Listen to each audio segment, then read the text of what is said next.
In this video, I'm going to talk about subD slash smooth mesh preview slash box modeling as a concept. So all of those terms are about the same method. So I used to have a thing called subD that is not what this is. This is the more generic subD. My actually calls this smooth mesh preview. And then there's a more sort of universal term, which is box modeling, that's used across packages.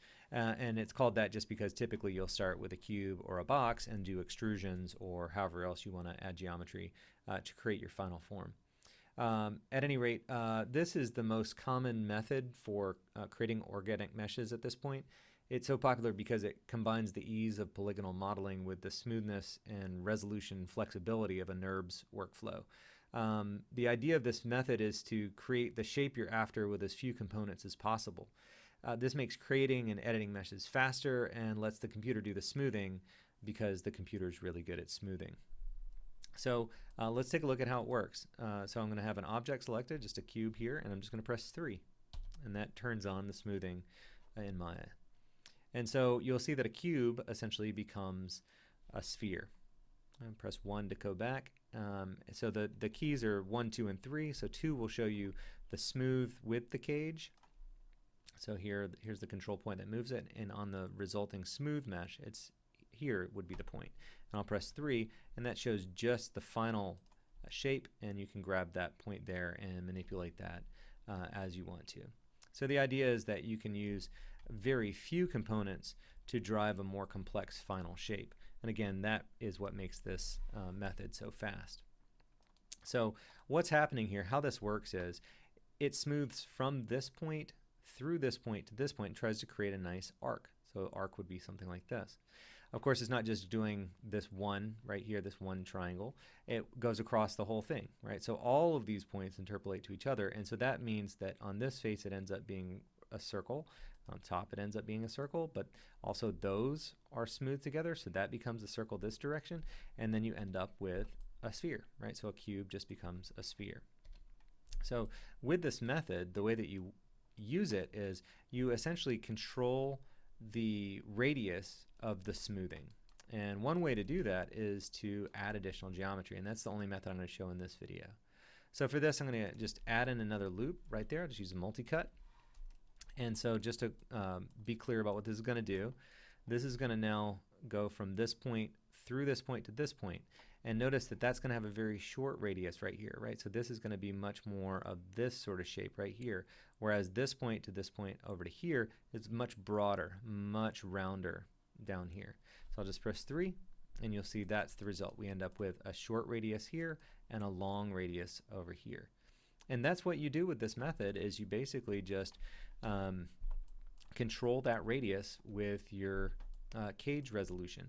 Of course, you know, the more complex object that you're making, you know, obviously you have to use a lot more care than what I've shown here, but that's the basic concept. So let me show you about this resolution flexibility thing. So I'm just going to press 3 here, and you can see that this looks pretty faceted, right? So this is starts out here, just a straight cube, ends up here with 16 around. So you can see each one of the individual poly faces there. If you press page up, that'll go through the smooth levels. So this has now added another level of smoothing onto that. Press page up again, adds another level onto that. So notice now that this at smoothing level 4 has a triangle count of 5,000-ish, right? I'll just press 1 to go back to cage. That's 20, right? So every time you go up a level, it quadruples the geometry. So, and actually, in order to show this, I want to bring you over here to the attribute editor, and then to the shape node, and then go under the smooth mesh area. I'm going to turn on display subdivisions, and this will help you actually understand how this works. So we start with this single face, and that gets cut vertically and horizontally, and then it smooths on that and it ends up being this. So this single face right here ends up being these 4 faces as a result. That's a single face that's now 4 faces. All right, and if I press page up again, that 4 faces becomes 16 faces. All right, so I have these 16 faces selected, 32 triangles. Those are going to get, you know, obviously triangulated. So every time you go up a level, you essentially quadruple your mesh from the previous step. So the last thing that I want to point out about this is if I press page up, you'll see that I'm at 5,000. I'm going to go ahead and turn off this subdivision display just because it gets in the way. I press page up again, it's not going up, it just goes to 4. You're not limited to that whatsoever. This is just the limit of the key. I can push this up to whatever I want. For instance, if I pop this up to 7, it's going to say, hey, that's super high. You want to do that? And in this case, I'm going to say yes. This is my only object. So now this is 327,000 faces. And again, if I had this on, you could see it would be really dense.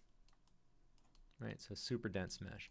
But the nice thing here is, even though this is super dense, it's actually really easy to manipulate. So if I were to come in here and grab this, and I wanted to make this more of a point, like a fang or something, okay, it doesn't want to do it at that level. Let me just drop it down here so it doesn't complain at me, and I'll pull that down till it's tight.